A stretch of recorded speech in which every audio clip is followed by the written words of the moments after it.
So hello everybody, warm welcome here to the colleagues who are interested in efficiency and renewable energy.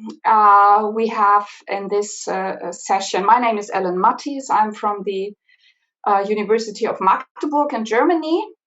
And as we have a very, very tight and packed session with 6 presentations, I hope it's okay that I will not introduce you all individually at the beginning of each presentation. I will just give you the floor. But at the moment, I would like to say hi to Diego, who has already his presentation on our screen, to Danielle and Scott, who are presenting together, as I learned, and then Nelson Sommerfeldt and Soren Graupner and Shutong He. Welcome everybody, and welcome, of course, to all the participants. I would like to start with reminding you of our housekeeping rules, which means that we are all muted and I assume also kind of invisible when we are not talking. And of course, you make yourself visible and you unmute yourself when you get on the stage. I saw in a session I've just been to that it is quite useful to have some immediate questions of understanding directly after the 10-minute presentation. I will allow up to 2 questions after the presentation, given that we are good in schedule. And if you would like to raise your question directly in person and being visible, then just send me via the chat, just a sign or just an asterisk or whatever. Give me the information you would like to join and ask a question.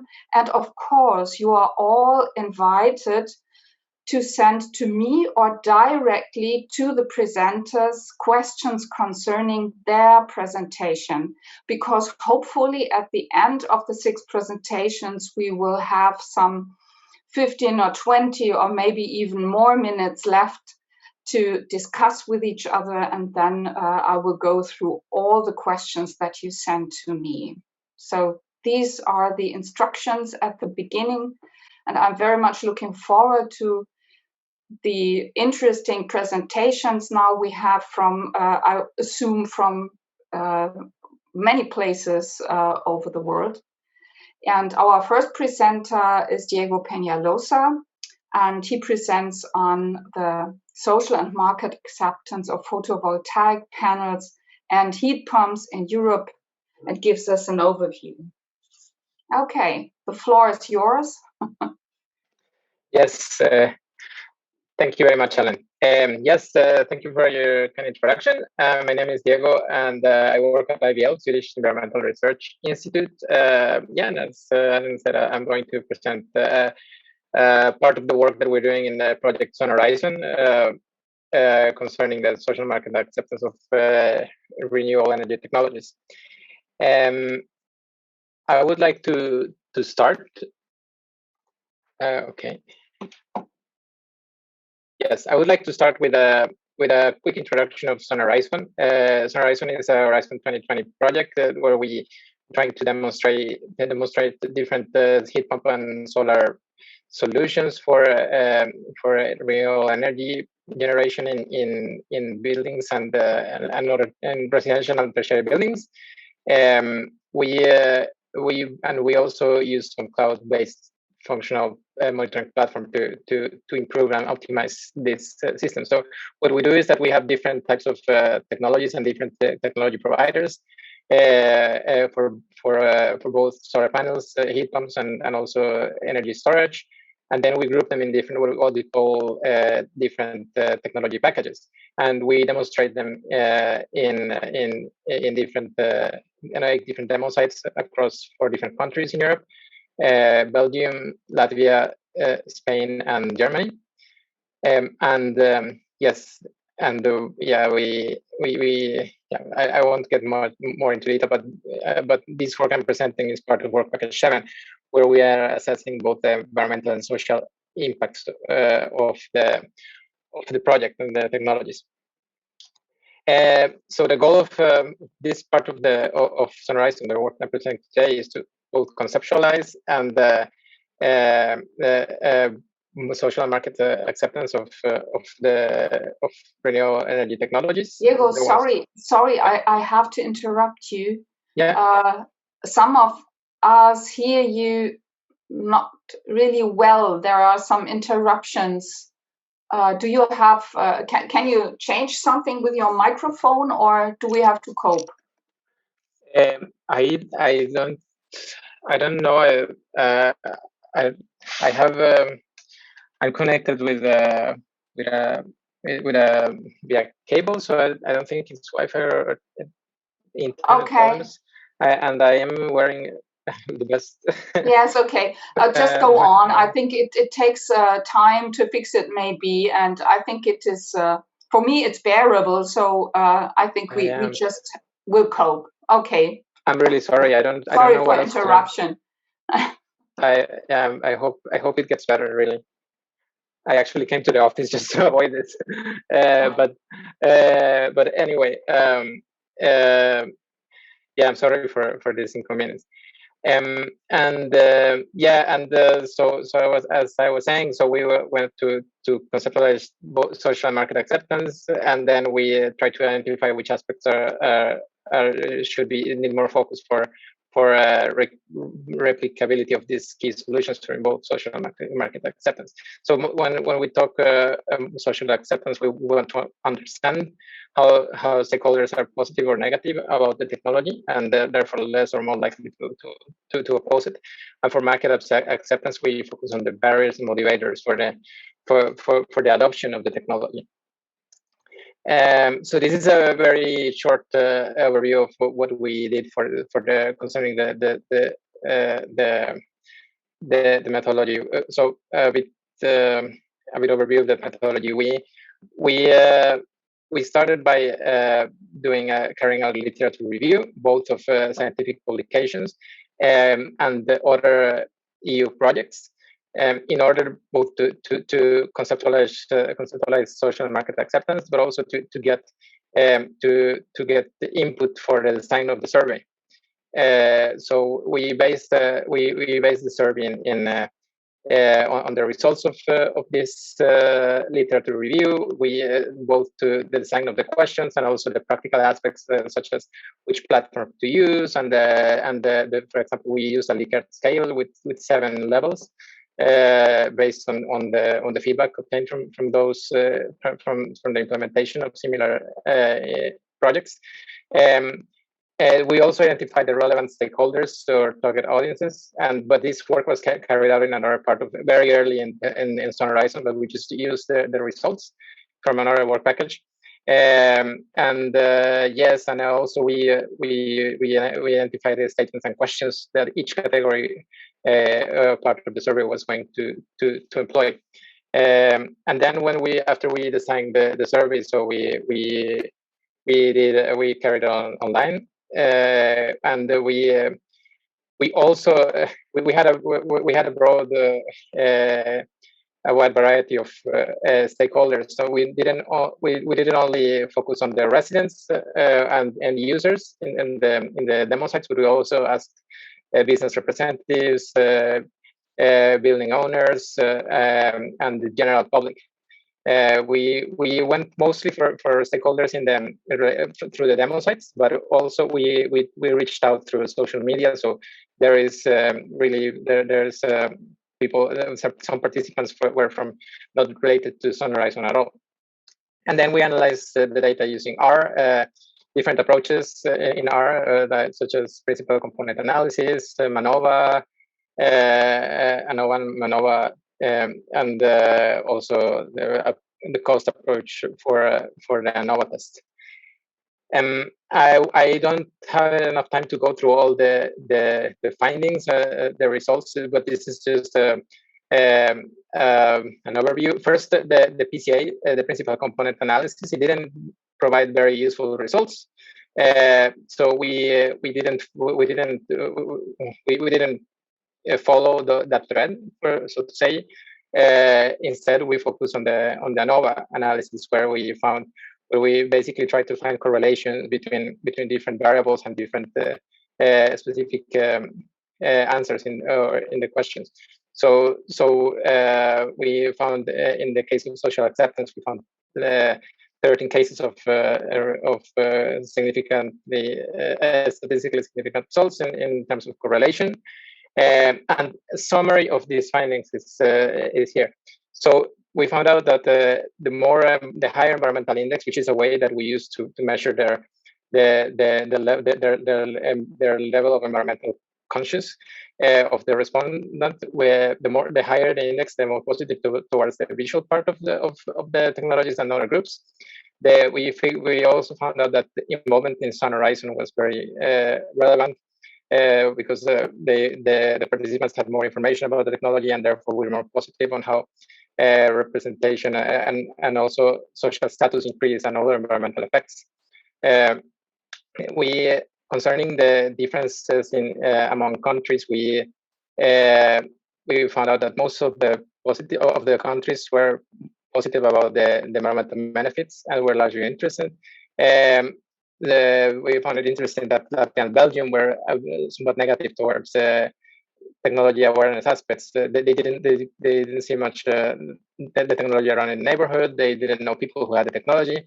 So, and they didn't perceive the media representation of the technology as innovative or forward-looking.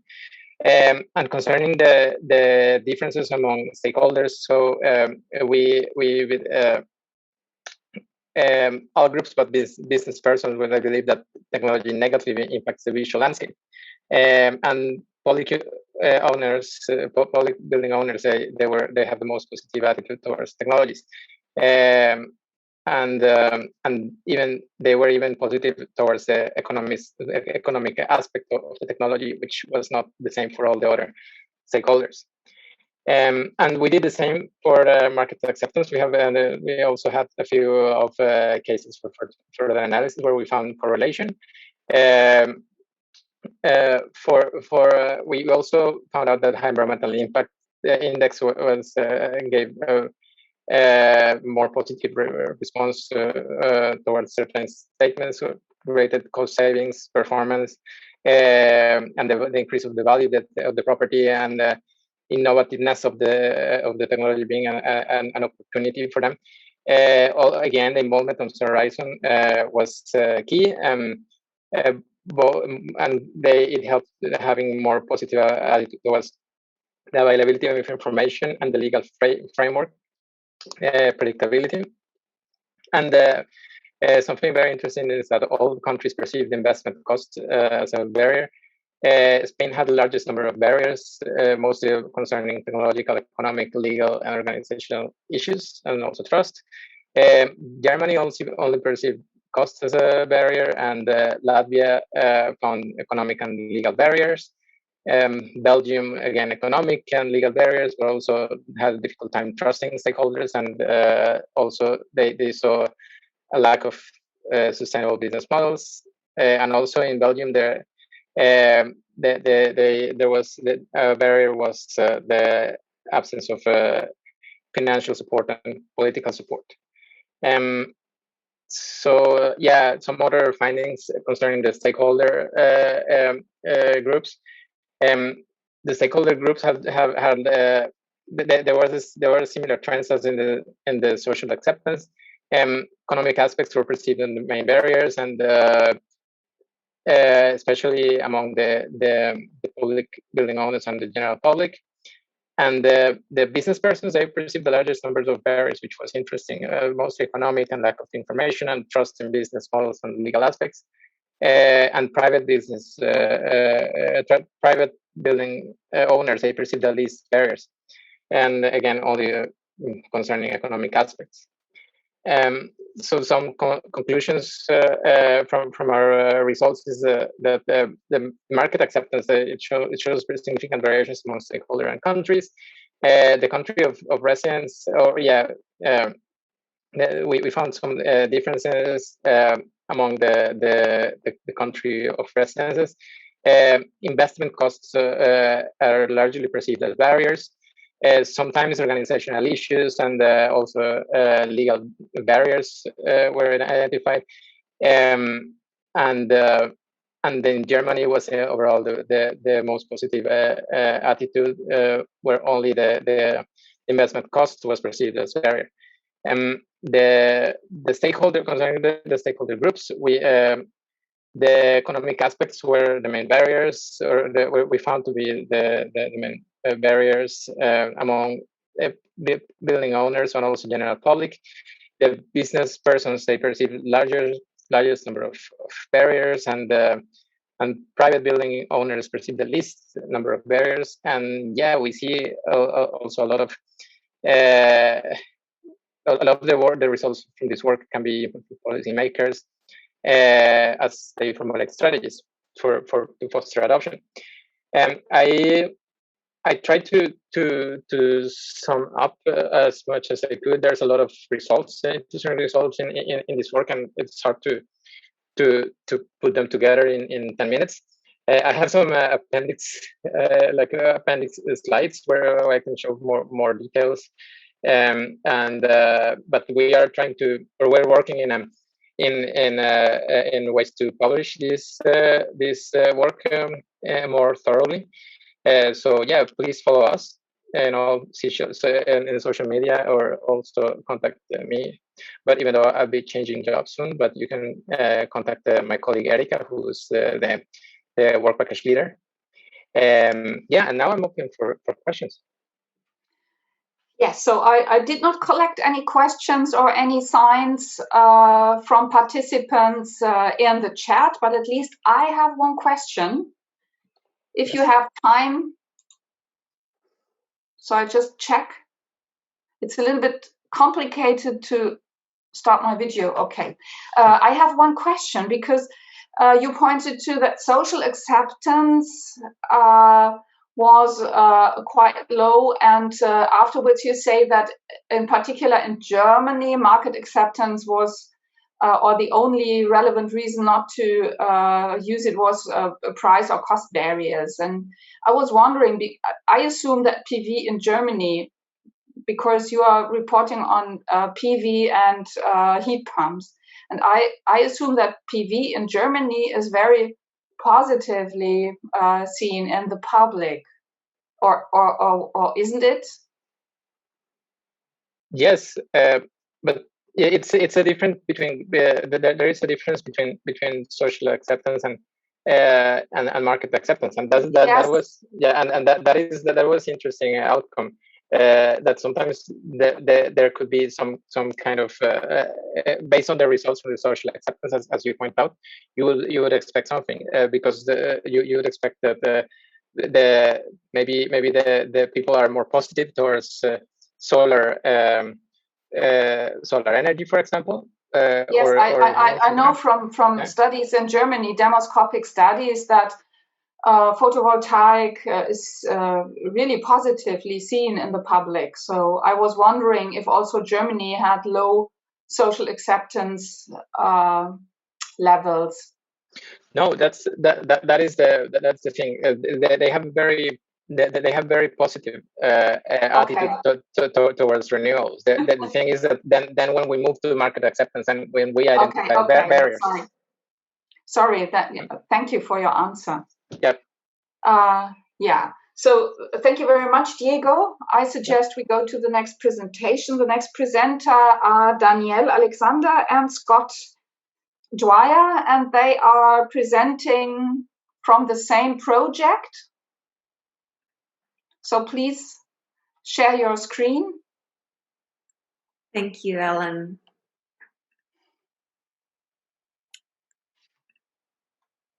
I hope you can see. The stage is yours. Okay, fantastic. So as Ellen mentioned, we are actually bringing two presentations together today under the topic of lessons from the customer journey of, sorry, I might have, bear with me as I think I might have started from the middle here.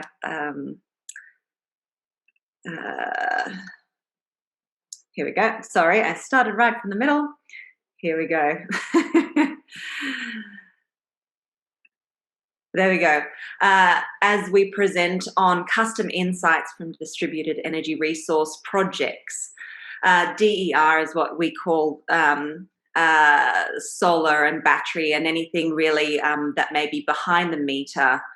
And we're excited to present to you today. My name is Danielle Alexander, and I was the project director for this DER Customer Insights project that we had completed for the Australian Renewable Energy Agency here in Australia. In fact, it's quite late here in Sydney where I am sitting today. It's 11 p.m. And Scott Dwyer, who's the project manager, will follow me, who I believe is on the other side of Australia, so maybe it's not quite so late for him. Before I continue, I would like to, as we do often in our presentations here in Australia, acknowledge the traditional owners of the lands where I am at this point, which is in Sydney, Australia, which was traditionally the land of which is the land of the Gadigal people of the Eora Nation here, our Indigenous or First Nations people. So it's I'm pleased to acknowledge them here today. So this, today, as I mentioned, we'll be presenting on two separate aspects of the same project in the DER Custom Insight series: customer values and the customer journey. We were commissioned to do this work by ARENA, the Renewable Energy Agency here in Australia, to investigate the experience of customers involved in 20 of their funded distributed energy resources projects. The way that we will present today is that I'll overview the team that did this work and our methodology. I'll speak to the values-based approach that we took for the first half of the work, and Scott will talk to the customer journey piece and provide the overarching conclusions. So about us, we here in Sydney are at the University of Technology. In particular, we both work at the UTS Institute for Sustainable Futures, which is an institute that's been very active for over 20 years, helping lots of different organisations achieve change towards sustainable futures. We have 10 different research areas, and this is an example of how we work across disciplines. In particular, Scott and I are from the energy futures teams, but we actually also worked with our colleague, Professor Chris Reedy, who's the leader in social research in our institute as well. So I'd like to acknowledge him, as well as Chris Briggs, who can't be here today, but also contributed to this work. So what we were trying to achieve with the DER Customer Insights project really was to tackle the challenge of how we can unlock and share customer insights from DER innovation projects that have been supported by ARENA specifically, but in general as well, because we are interested in supporting the continued growth of these projects for the benefit of all customers in Australia and hopefully beyond. For some of you, you may know that Australia is a leader in the deployment of some DER, in particular solar PV. For instance, here's a reference that that Bloomberg New Energy Finance suggests that approximately a third of our electricity capacity will sit behind the meter, so customer owned, by 2035. So it's changing our electricity system. And this is a quote from one of the reports that we analysed through the University of Tasmania, who did a really in-depth social science piece talking about how we really do need greater awareness and appreciation of the context in which people are making the decisions about their energy when we're talking about these projects. Here we go. So in terms of methodology and the scope of our work, I think I mentioned we analysed 20 or 19 in the end, I think, projects funded by ARENA. And this is just an example, I guess, a schematic of where these projects sit and what their scope was in Australia. So they're very dispersed, and as those who've had a chance to be in Australia, you know, we have a big country here, but also that there were demonstration and non-demonstration projects that we analysed. For the demonstration projects, most of those were on-grid residential solar and battery storage trials, covering, I think, over 1,000 customers who chose to have systems installed in their homes. Our methodology was 5 stages, where we used in vivo to qualitatively analyse over 100 reports that we were provided by ARENA, where we analysed these under 2 separate topics as we're presenting today, around the values-based approach and the customer journey. And I'd be happy to talk more about the methodology, but I do want to spend quite a bit of time talking about our results as well. The outputs of the research were 2 reports, as I mentioned, and I've also provided a little bit more detail here about the contents of these reports, which you may wish to look at after this presentation, or is available in the reports themselves. So moving on to the outputs of the research, and I'll talk now to the values-based approach that we used to analyse the motivations of DER customers. So given the context in which we were doing this research, we chose to use a values-based approach because we believe that it's a useful approach that many DER projects could use in the future to develop better DER projects for the customer.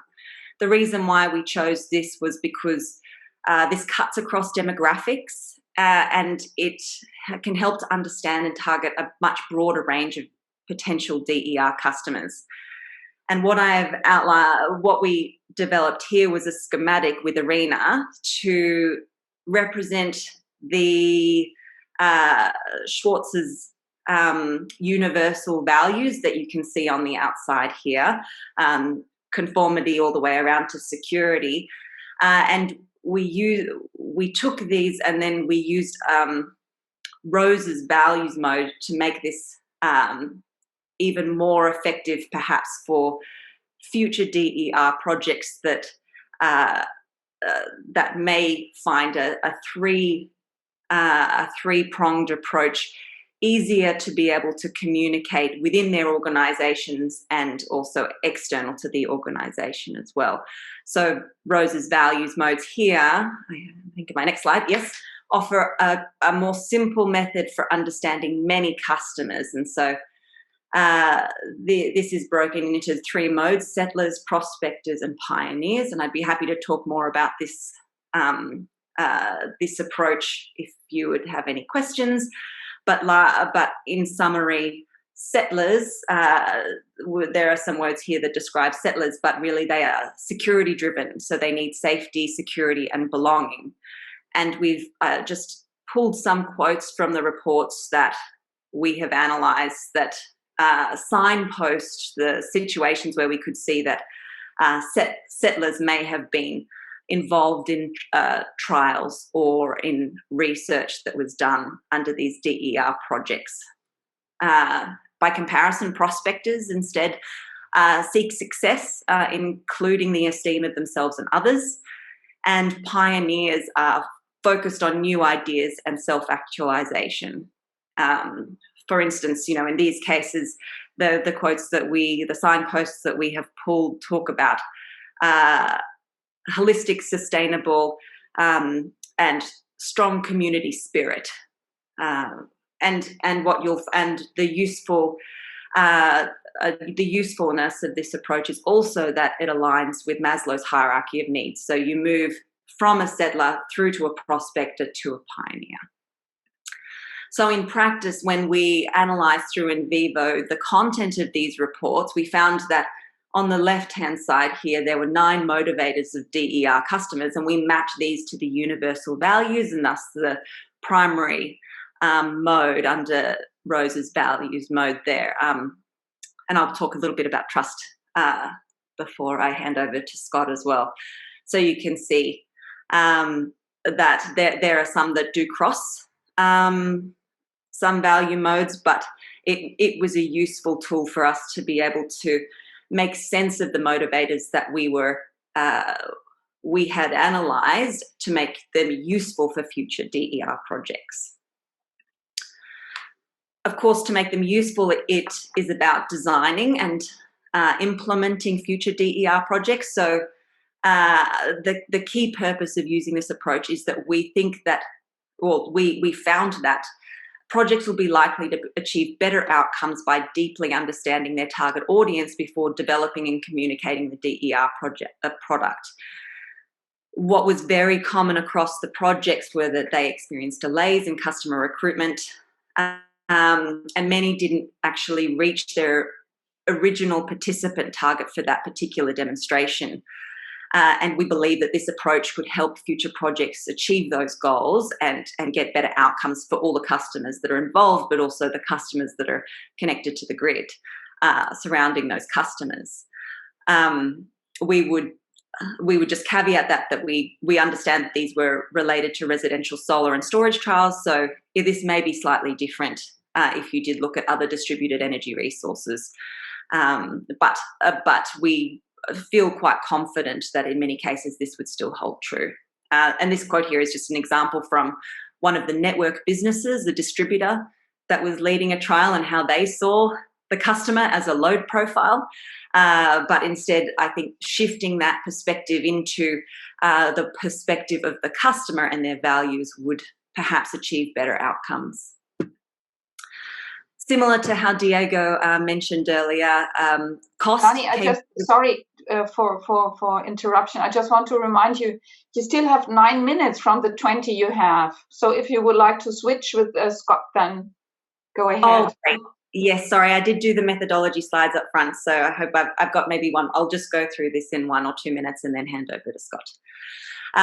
So in terms of the key results, similar to Diego, cost was a big motivator, but we would just say that cost is actually a motivator that cuts across value modes. So it's not just related to security, it's also around smart investment and fair value for money as well. So hot buttons that might achieve that could be, you could say the same thing in 3 different ways in order to reach a larger audience. We also found key insights for the particular value modes, settlers, prospectors, and pioneers. And so if you are looking to target a particular group, you could, in the report, we identify particular hot buttons that may work for that particular group. And this is just a quote that was referenced for the settlers, just showing that even in areas where you have high reliability of electricity supply, customers were still very interested in uninterruptible power if they were in this settler category. And lastly, trust. You might have noticed in that slide where I had the 9 key motivators, it had a non-applicable because trust is critical to public acceptance and advocacy, but it also cuts across the 3 value modes. Here in Australia, we do have an issue around customer trust in the electricity market, which is referenced here.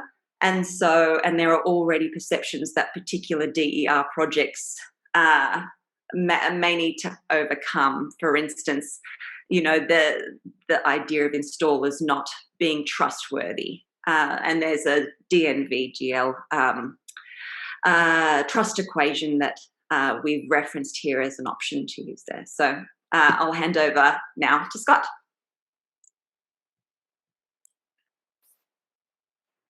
Thanks, Dani, and really good introduction and good to be here today. So, yeah, I'm in Perth in Western Australia, so slightly less late at 9:20 p.m.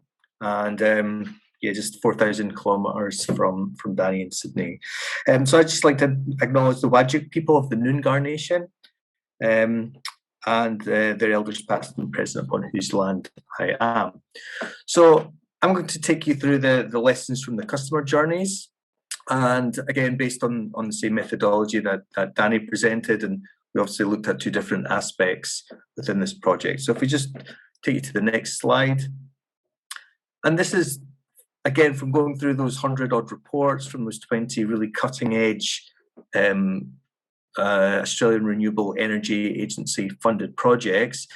This is how we characterise the journey. So slightly simplified in 4 key steps, again to help with our coding process and methodology. So engagement and acquisition, so basically any steps leading up to the point in which customers become aware of the offer and the point at which they make a financial transaction and sign the contracts. Second stage, installation, again including any site visits. Third, sorry Danny, just go back. Yeah, third stage, the operation and maintenance. So again, anything to do with scheduled or unscheduled maintenance. And then the final step, again, as we segmented it around retention. So that post-installation phase, continued engagement, any advocacy as well that the trial participant undertakes. So that's how we segmented the journey for the purposes of our coding. Go to the next slide. So just I'm just going to take you through some key insights as we go through each step. So that very first step around the engagement and acquisition, I mean, as we were coding, some key points came through really strongly, which was those projects in which they communicated offer and pricing really simply resulted in good uptake and good participant numbers, or if they weren't struggling a little bit in terms of recruiting customers, by simplifying it, they led to an uptake in customer numbers. Where there was customer inquiries, those which were addressed quickly and effectively, again, helped improve engagement and led to an uptake in acquisition. Customer resources, for example, if frequently asked questions, guides, like anything that was accessible, relevant, was constantly updated as these offers developed and as more questions came from customers. Again, that was a real winner in terms of engagement. We're creating excitement in the community. Again, Danny showed you a slide of a community battery with really nice sort of marketing hoarding on the front around, the future is behind this this fence, or the future's in this container, quite a boring shipping container, but they made it sound exciting and new and really good for engagement. And again, where you could have a local champion or a community representative or an organization who could really champion, it was a real winner in terms of getting recruiting customers. And go to the next slide. We can just, some of the challenges. We found that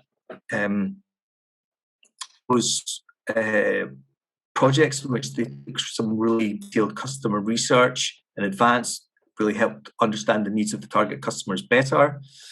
Those in which targeted communities which already were familiar or had high levels of engagement on energy issues already.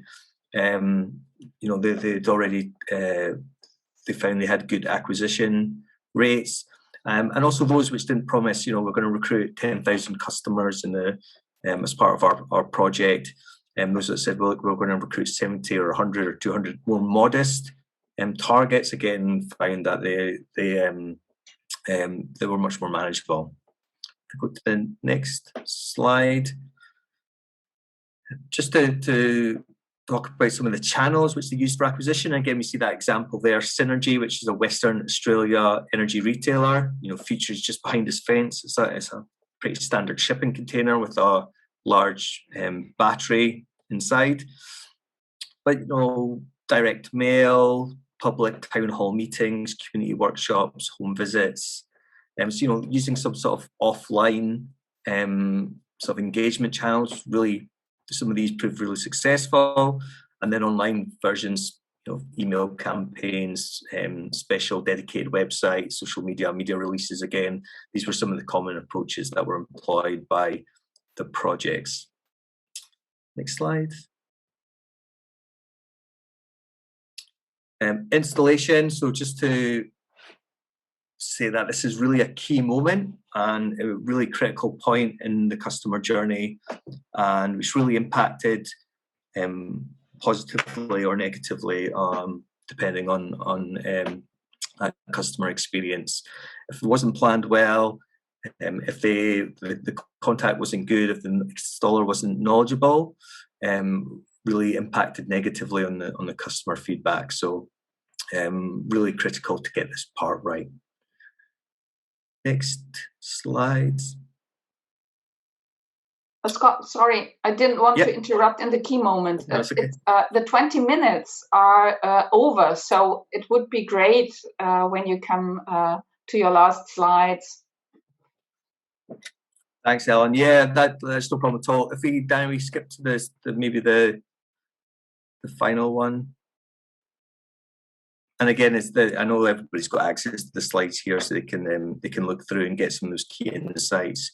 Danny, do you want to get to the final slide, and I can maybe go through this one, just to wrap up conclusions. So here we basically condensed it down to 6 key ingredients for how to come up with a successful project in terms of for customers: understanding the customer, clear value proposition, market-ready products, smooth customer experience, and earn trust. But again, we found that values-based approach that Danny talked about, more deeply understanding the customer and characterizing that journey, really benefit any projects or actually organizations, companies looking to deploy new, innovative, sustainable energy products with customers.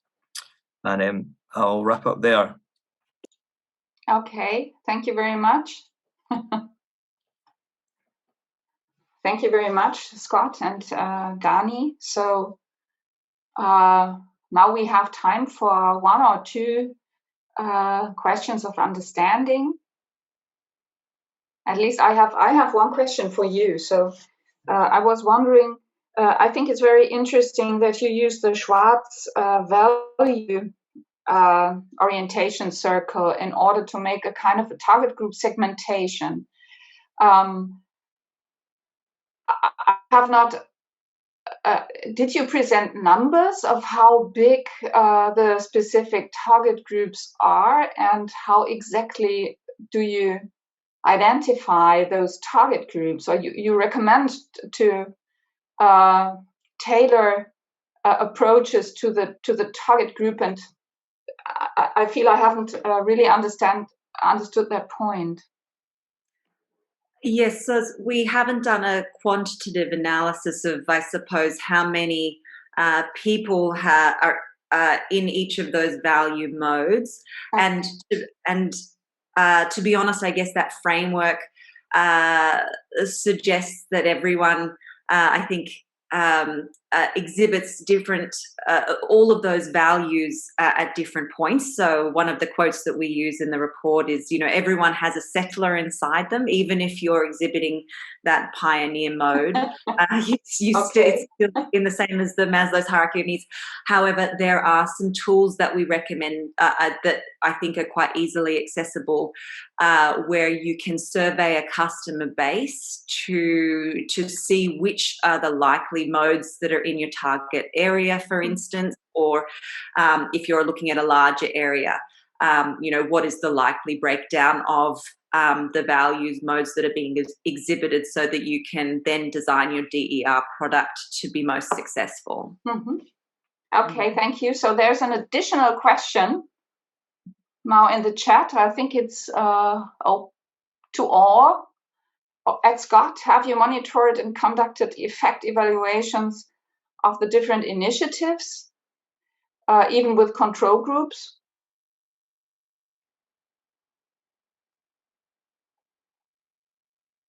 Would you turn? Yeah. So No, we would have loved to have done more research with these groups, and even today, I was thinking to have gone and spoken more deeply with each of the project partners and the people running the trials. But we were brought in as the project trials had separate partners. We were brought in to evaluate the reports post project, but some of our recommendations to the agency were really to say, well, you've got this excellent cohort. There's lots of excellent additional research you could have done, but we were limited to evaluating and analysing the project milestone reports post project. Yeah. Okay. Thank you very much. So okay. I understand it's a more pragmatic or exploratory approach that you presented to inspire the marketing. Okay. Thank you very much. I just looking at the time. I just suggest that the next presenter is Nelson Sommerfeldt. Yes. Hello. Hello. Okay, let's get this shared. Working okay? Yes. Okay, super. Okay, great. Looks great.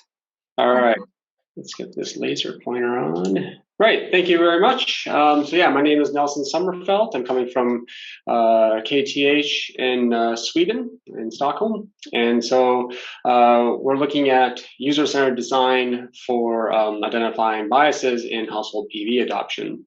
And this is kind of a new world for me. I'm an engineer background, and we're doing all kinds of traditional techno-economic engineering calculations during my PhD. And then when I came to the postdoc, we thought, okay, maybe we should find some, what do people think about this? And so we partnered up with Bettina Labit, Ida Lemoyne. So this is largely our work being presented here today. And we got some nice funding from the Swedish Energy Agency. So we're really keen to find out if information delivery can nudge consumers to adopt PV moving forward. So just a quick theoretical background on what it is we're doing. So we're using this in contrast to the values, model.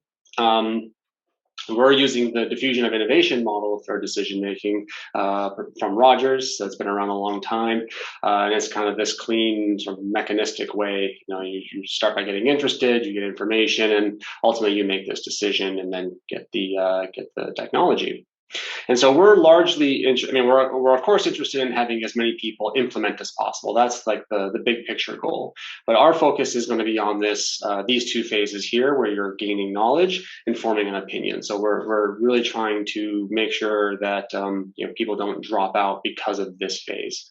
And to do that, our project is using this user-centric approach. And so this is the design process laid out here. And so you can kind of think of it in two phases. So you have this sort of empathize and define phase, where you're really trying to figure out what the user's needs and motivations are. And then you have another sort of, as you go forward, you start creating new products, new services, new stuff, and test it out and get it out to people. And so the presentation now is all about this empathize and define phase of the project that we worked on last year.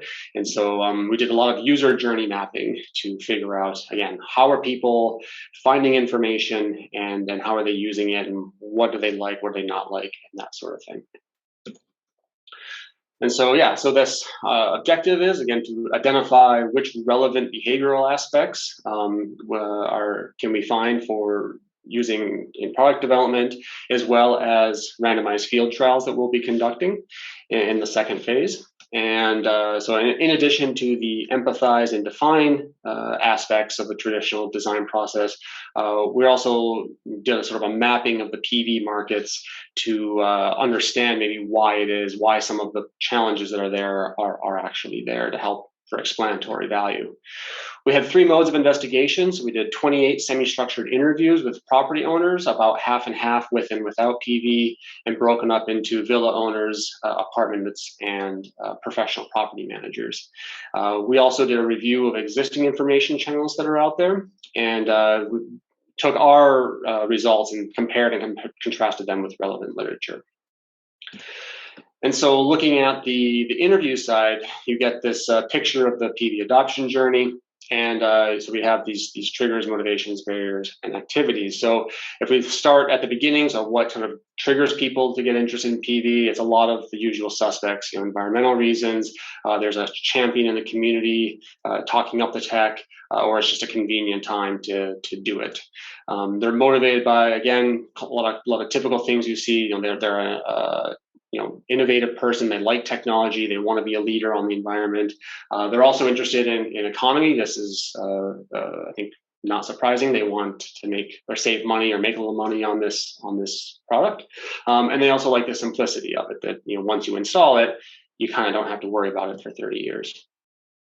Barriers to adoption include a lot of uncertainty, both about the technology itself, whether it works for their building, as well as the economic uncertainty over the long term. So then connected to that is this poor economics. So they come into it sort of hoping for a good economy. They find out that it's maybe not as great as they'd hoped. And this morning we were talking about payback time and how people get really hung up on this. And that is also what we see here, is that is what people latch on to, that gives them this impression of poor economy. And then this also leads to some other interesting aspects of trustworthy information, so that we'll come to in a bit. But even though these are sort of the traditional barriers, we did see some interesting sort of other aspects that we hadn't seen in the literature before. So for example, people were thinking that selling to the grid was to be avoided, like absolutely avoided, that that's just bad economy to sell to the grid, not that it was sort of a complement for the system. And so that led them to think about batteries, which in Sweden are not very economic. And so then that just made the whole thing worse and brought down the whole concept, for example. So we did see a few sort of novel aspects that we hadn't seen before. So then the types of things that they're doing then within this framework for searching for information. So of course they're searching online. We all Google all the time. There's the peer effect, seeing other people with PV systems, and then they're talking to a lot of installers. I shouldn't say a lot of installers, but a lot of people are of course talking to installers to get offers. And so if we look at the contact points, then you have people within your social network, both local municipal governments as well as the state government can provide information. There are lots of third parties. So the profile of solar in Sweden is lifting very quickly. So not just in solar channels, but you see it in other maybe home renovation channels as well. And then of course the PV sellers themselves. And if we look at the existing information channels, so historically, there was really there was this professor who works in solar, is a great guy, and he's got this personal blog that he puts out. And a lot of people were going there to get information, because otherwise there was just nerds like me making these reports out there that were really hard for the average person. So if you were really a technically minded person and really like to dig deep in that stuff, you could get the information you needed. But for the average consumer, it was a bit harder. A few years ago, the Energy Agency built a website, a portal that aggregated a lot of the practical information together, which is very, very useful, particularly from the sort of actually getting it installed side of things. But when it comes to sort of analyzing your home for its potential, in the last few years, this has been sort of growing very, very rapidly. So the video you see on the right here is an example of one of these tools, these online solar calculators, where you can enter some information. I call them semi-personalized, but you can enter some information about your home and get sort of an analysis of both the technical and the economic performance. There are over a dozen of these tools out there, and they have lots of different forms and different actors that are putting them out. But they're really interesting and a great way for the customer to sort of test or demo the technology. Problem is, I went out and tried one of these, tried on a single villa and tested this out with all the different tools that I could at least compare. And the results here, what the absolute results are not necessarily critical, but the range of results. So, I mean, if I'm the average homeowner that just wants to know, should I have, what system should I buy? I mean, you could be looking at anywhere from 15 to 38 panels. You could be spending anywhere from 10,000 to 15,000 euros. You could be having a payback of 7 to 18 years. I mean, it's a very wide range of results, and there's lots of things behind the scenes that are causing this. But the main message here is that, is this really helping? I'm not sure. This could actually be doing harm. And part of the sort of reason we see this, for consumers, this is difficult for them to demo. They don't know much. They're trying to learn. This is very time consuming. And what we see, or what other reports have suggested, is that most consumers only get a single offer. And so trust is really important. So oftentimes they'll get a recommendation from a friend, or they just happen to find a brand that they seem to trust. And they get that one offer, and then they sort of accept, reject based on that offer. PV sellers also know this, and so for them, branding is really important. And that means that their websites are largely a marketing tool, not necessarily an educational tool. So they want to pull customers into their brand, including the website, get their contact information, and then build this personal one-on-one relationship to educate them later on. So again, sort of not making it easy for consumers to compare different information sources. And then, there's people like us at the university or other government actors who are acting in good faith, and there's lots of trust, but oftentimes the information that comes from these sources is not directly comparable to what the PV sellers are offering. So then it's harder to really incorporate that in the information gathering process. And so what we've found is that information sources for around PV are becoming much easier to access and much more numerous, but they're not necessarily more valuable or useful, which I guess is kind of like a lot of the internet. So it's kind of following the same track there. So going forward, what we see is some design factors for improving information delivery. So we want to maintain this high level of personalization and potentially improve it, but while maintaining an easy interface and improved testing so that the consumer can test this for their home.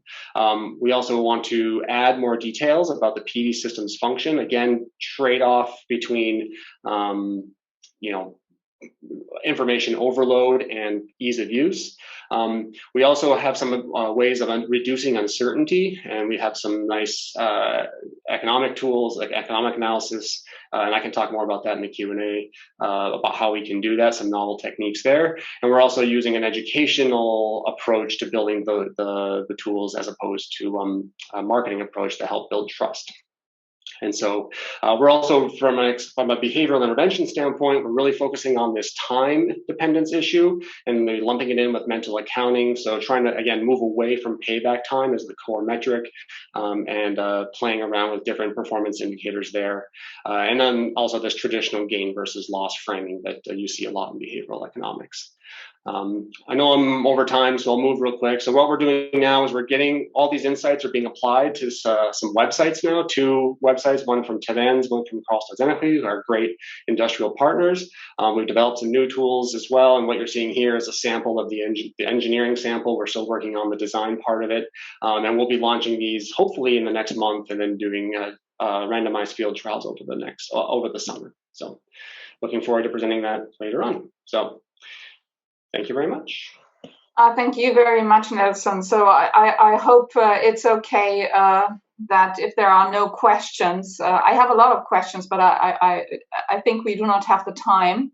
Oh, I understand. Mm-hmm. So thank you very much for the presentation. And I assume that this conference and this workshop is also an opportunity to get into contact with each other. So I'm quite sure I will contact you, Nelson, about your the interactive devices you have sketched. So yeah, thank you very much for the interesting presentation. I would like to invite now Soren Graupner from the University of Leipzig, who is presenting on stakeholder dynamics in residential photovoltaic adoption decisions. So a quite related topic. So now it gets interesting. Okay, thank you very much. I tried to put the PowerPoint. Great. Yeah, okay. So hello from Leipzig in Germany. Yeah, I'm presenting our work on exploring the role of stakeholder dynamics in residential photovoltaic adoption decisions. And for that, we made a quantitative survey on house owners in Germany. So let me just give you some introduction and motivation. As we all know, residential rooftop photovoltaics is a mean to abate anthropogenic climate change. And it's, as we talked about, it's generally accepted in the public, and it has a high potential, but adoption rates still remain low, and that's why we're doing this research. Residential decision-making with respect to carbon technologies has been studied intensively. We all know this. And we found that behavioral studies to date, the individuals are typically assessed in isolation from their social environments. And stakeholder interactions and their effects are not so much accounted for. And that's why we try to close this research gap by investigating the stakeholder dynamics and do this from a procedural perspective. To point out the research objective, we can ask some questions like what are drivers and barriers in the residential PV adoptions, and which stakeholders are influential on the adoption decision, and especially how can this influence be explained by some psychographic attributes. And then we can also ask what can we learn from house owners who already have adopted to enhance the adoption rates for house owners who have the potential to do it, and derive policy measures from this. Okay, as I said, it's a survey with about 1,000 participants, and the decision process is divided in 3 stages, which are it's awareness stage, interest stage, and planning stage. And in these stages, the perceived influence of the stakeholders is recorded, and also the psychographic attributes. And furthermore, we have some socioeconomic characteristics and drivers and barriers. And we use statistical methods like regression models for the marginal effects and tests for subsample comparisons. Okay, so this is some overview of the survey, and we have the question in which phase are you, in which stage are you, and then we have a stakeholder map and the attributes which are all asked, and then we asked how much does the specific stakeholder influence your decision in the specific stage. So that's maybe the main point. Here's the list of stakeholders. You know, it's a long list, and we have tried to put many of them inside there. We had some interviews before to get this list, and also about the attributes, which attributes could be interesting. And so we have, for example, trustworthiness, competence, power, independence, availability, and these things. And yeah, and then we can put it together. We made the survey, had about 1,000 participants with potential adopters, which are house owners which have the potential to build a PV on the roof, so they need to have the power over their roof. And we found that there are potential adopters with a low intention, I would say in a minute what this means, and with a high intention, and also current adopters to compare with. Okay, so how do we distinguish the intention? We asked, will you adopt residential PV within the next 3 years on a 5-point Likert scale? And we found that high intention is about to agree and to strongly agree, and low intention is everything below that. And this came out after the survey was conducted, so we found the difference between those groups, and that's why we grouped them. Okay, so 2 drivers and barriers, which is not so much connected to the intention groups, but to the intention itself.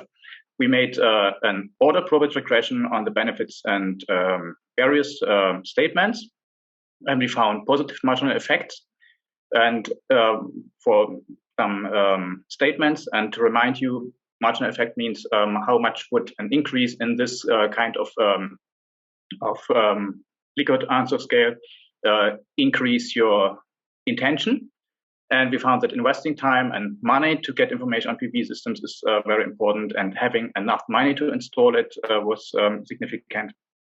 Again, believing to save money in the long run, and gaining independence from energy utilities, knowing persons who already own, PV system. All those were positive marginal effects, and negative marginal effects were perceiving risk and cost. And we had also questions about environmental concerns and technological leadership, and these were interestingly not significant in the regression, and they were moderately correlated to the intention. So first we thought it was about environmental concerns and things, but as we see here, it's more on the economic side. So we went a bit deeper in our analysis, and we found first the average income of participants is higher than the national average, which means, okay, they're house owners, they are a bit better off. And then we found that current adopters and high intention potential adopters have equal income, but the low intention adopters lie significantly below that. So it's about 250 euros per month. And we also tried something about a risk index, which we constructed from Milieu Indicator questionnaire, which is used in Germany from Sinus Institute, which was a collaborator in the study. And we again found that current adopters and high intention adopters have the same risk, let's say neutrality, and low intention adopters are more afraid of risk. We tested those things again with gender, where we find a gender pay gap, but the general structure of is the same, and we also tested it with Eastern and Western German federal states. And then we can find the first conclusion that's given here. Monetary and risk-related considerations are eminent for the adoption intention. Okay, this was stripes and barriers, and now I come to this influence strengths explained by attributes. For this, we took, as I told you, all the stakeholders, asked for those attributes, and then asked the influence strengths of the specific stakeholder in the stage. And this was done stage-wise, and you can see the regression tables here, which I cannot go too much in detail now, but what we find is that depending on the stakeholder and on the stage, there are different attributes which are significant and which have different marginal effects. And again, marginal effect means if the attribute is increased by 1 point, then the influence strength that is perceived will also increase by the marginal effect, which is some kind of coefficient. Okay, so I can give you some examples of these. For example, for family members and relatives, we find the highest marginal effects for likability in all 4 stages, and it's followed by competence. And for local utilities, for example, the highest marginal effect is found for trustworthiness in the 1st stage, and independence and reliability is more in the 2nd stage relevant, and availability and reliability is in the 3rd stage. And for example, PV manufacturers, they have the highest marginal effect for availability and competence in the 1st stage, competence and reliability in the 2nd stage, and reliability again in the 3rd stage. Building professionals demonstrate the highest marginal effect for competence and reliability in the 1st stage, and reliability and independence in the 2nd stage, and again availability and reliability in the 3rd stage. Okay, so this is a big matrix of a lot of coefficients, but what we can learn from here is that these attributes matter, and that these attributes can explain the influence that is perceived, and this will further give us the opportunity to enhance these attributes, which I will tell you in the conclusion in a minute.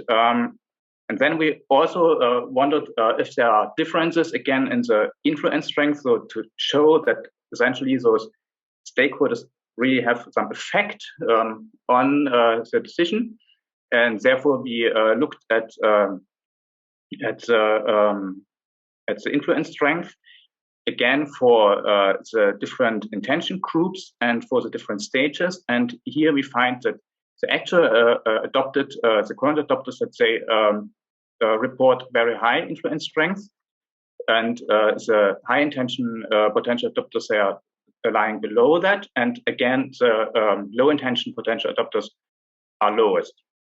And we can also do some t-tests to really find out if there are real similarities or if the differences are significant, which is not given here. But the main point is that we can see that this influence really matters. And this gives us then the opportunity to maybe conclude and put on some policy implications. As I said, we find that incomes and monetary related considerations are very important, and which was actually a bit interesting because these PV installations, they are based on feed-in tariffs, and so we first thought, okay, this is not so much of relevance, but we find this. And as there is this household income difference, maybe some income-dependent tax benefits could help, and also there is a difference in the gains from PV, of course, because you have different locations, and the radiation is depending on the location where you are. So maybe a locational-dependent feed-in tariffs could help this. And on the other hand, we've had these stakeholder attributes, which can explain the influence. And I mean, it's not so easy to gain into or to get into these more personal stakeholders like family and friends, but there are also institutional and commercial stakeholders, and there we found that attributes like competence and reliability and trustworthiness and likability have high influence, and these are attributes which can be addressed by political measures in form of investment and enhancement, like certification and training. So this is, yeah, that's the point. Thank you very much. Thank you very much, Soren, for this interesting presentation. I have problems with my camera. No, okay. So thank you very much. Again, a project which focuses in adoption of PV installations, and I have many questions, but I would like to check if others have questions. And let me check the time. So maybe just one short question from me.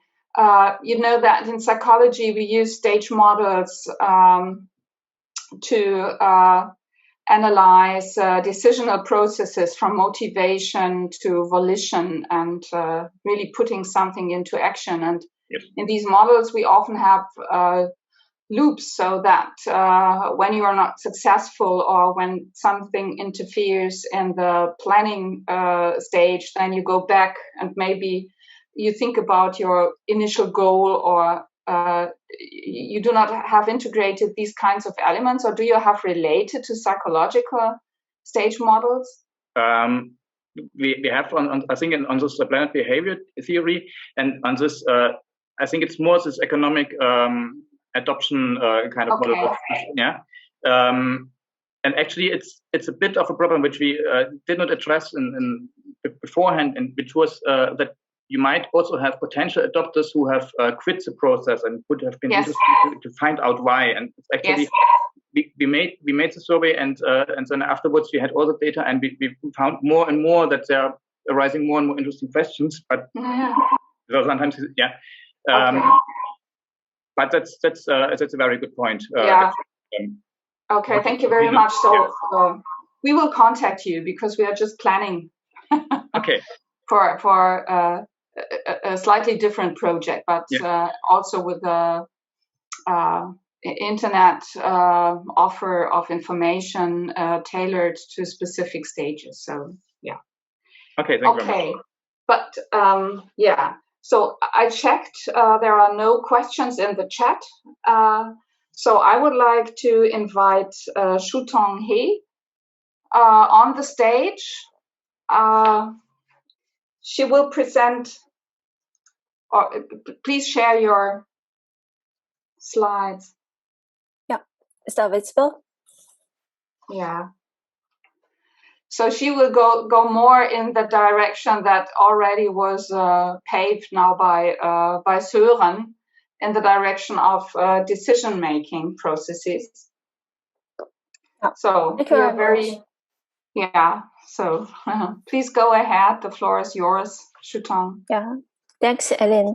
Thanks for the introduction. Then, I'm also working on the investment decisions, and our work is specifically on the energy labels and heuristic decision making, with specific focuses on the role of cognition and energy literacy. My name is Shutong He, and I work on this together with my PhD supervisors, Julia Blasch and Peter van Balkering from the VU, and also our Chinese partner, Zhenfeng Wang. Let's first take a look at the energy labels that are currently used in the world. These labels that we frequently see on our household appliances, we refer to them as the comparative labels. Such comparative labels allow us to compare the energy efficiency between products as well as other technical specifications. And the four labels on the left-hand side, these are the categorical labels. These labels allow us to compare by categories, either based on the alphabetical or numerical classes or the star ratings. And the two labels on the right side, is that the continuous scale labels that allow the consumers to compare on a continuous scale. These are the two types of labels that we will explore in this study, the categorical scale label and the continuous scale label. There are some early studies suggest that the categorical scale labels, these are preferred by a lot of consumers as the classes are very intuitive. But this could also come at the cost of the preciseness. As recently indicated by Andor and his colleagues, the categorical scale labels can invite heuristic decision-making in the sense that consumers may value the differ in the classes per se, while ignoring more precise information on the difference in energy use. This kind of decision heuristics is known as class valuation effect in their work. In contrary, the continuous scale label, this can allow us to compare directly even when the efficiency levels are close. Consumers are easily to detect the marginal difference between the efficiency levels of the products. Therefore, this study tries to understand the effectiveness of different visualization of energy efficiency information on the labels, considering that the energy label is a widespread energy policy across the world, and also the effectiveness of the energy label is largely dependent on how people process and perceive the information. And this, the individual characteristics that influence how people process the information can be systematically different across the countries. Therefore, we conduct this study also in two countries to gain different insights on this. Overall, we ask two questions. One is that how effective continuous scale label versus the categorical scale label are in correcting the heuristics, leading to the class valuation effect. And the second question we ask is how the perception and processing of the information on energy labels relates to an individual's cognitive style and energy literacy. To answer these questions, we confronted our participants with such a decision task embedded in a survey questionnaire. In the decision task, participants were asked to imagine that they are purchasing a new refrigerator and they have to choose the one between two different models, that the one that can minimize their lifetime expenditure. And we provide information on the expected lifetime and the average electricity price. Our participants were randomly assigned to a condition either with a continuous scale label or a categorical scale label. Further, except for the between subject treatments, we also include 3 within subject situations. With these 3 within subject situations, this allows us to observe if the class valuation effect occurs and whether our label treatment can help to avoid it. As said, we include this decision task in a survey. In this survey, we elicit individual level characteristics such as the socio-demographic information energy literacy 3 aspects of it: knowledge, attitude, and behavior, as well as the cognitive style and the reasons of making the decisions that we control for. We collected data from the Netherlands and China. In both countries, we have around 1,000 valid responses. Okay, then we formally examined our hypothesis, although for the sake of time, I skipped the hypothesis part. We examined our hypothesis with a series of random effects probability models. As we observe distinct patterns in individual characteristics, as well as the decision-making patterns, we ran the regression separately for these 2 countries and make a direct comparison between the 2 countries' results. The results shows that the average partial effect of the continuous scale label is positive. However, it is not statistically significant from 0. We further investigate under which situation and for which consumer segment this kind of visualization can be effective. In this Chinese sample, we do not observe that the class valuation effect occurred. Also, we did not find that the continuous scale label can correct for such an effect. However, in the Dutch sample, we found that indeed, in a situation which can induce the class valuation effect, a continuous scale label significantly increased the correct identification of the cost-efficient appliances. This is confirmed by the Dutch sample. Okay, then let's move on to the impact of holistic cognitive tendency. I do not have much time to go into detail of this concept, but basically, holistic and analytic cognitive style. These cognitive style concepts are used to understand how people in different cultures view the relationships between different things, what they pay attention to when viewing a picture, and how they make inductive analysis, and so on. Then, based on this 10-item scale, we measure the holistic cognitive tendency and plot the interaction between the holistic cognitive tendency and our continuous scale label. Again, we did not find any interaction effect in the Chinese sample, but for the Dutch sample, we indeed find that for those who have a relatively high level of holistic cognitive tendency, a continuous scale label perform better than the categorical scale label, in the sense that it leads to more correct identification of the cost-efficient appliances. Also, as the cognitive tendency increases from 0.65 to 1, the continuous scale label increases the probability of making correct identification from 3 percentage points to 9 percentage points, meaning that the effectiveness of the continuous scale label also enlarged.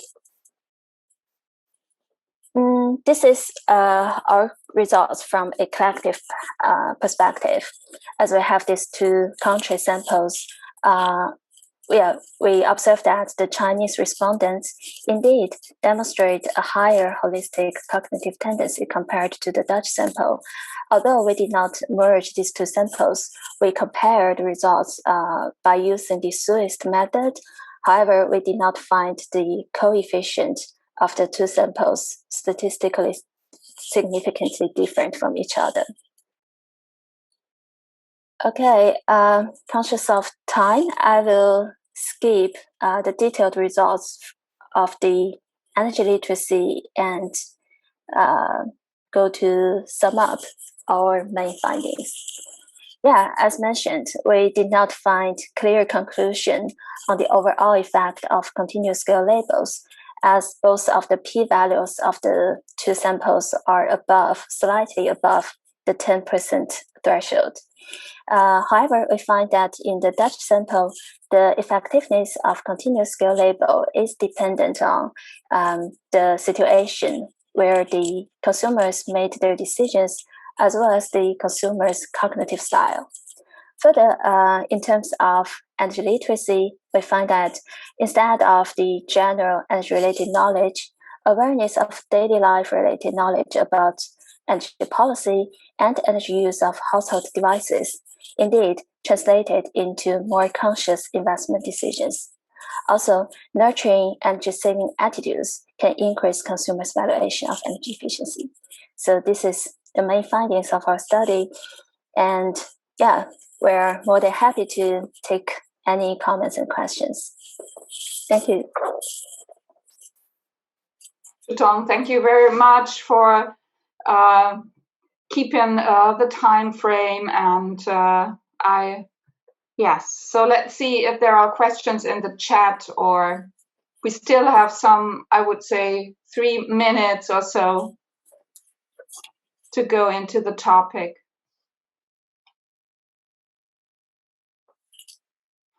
At least I have a question. So would you recommend from your results to work on education and try to get people to more holistic cognitive styles? Yeah, I think this is actually hard to be something that can be advocated. But we think that indeed for some of the consumers, indicating the energy efficiency information on a continuous scale indeed helped them to make their decision. Therefore, we indeed have a policy implication noted in our paper. We mentioned that, indicating the efficiency information on a continuous scale can be an auxiliary to the categorical scale label, as it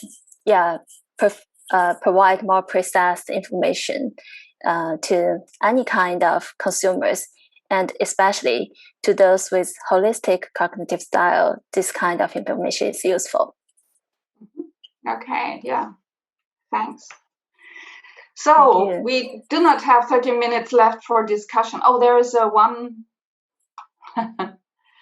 There's one remark. Okay, at Scott. Okay, so there's I just suggest that maybe I can share our initial slide here.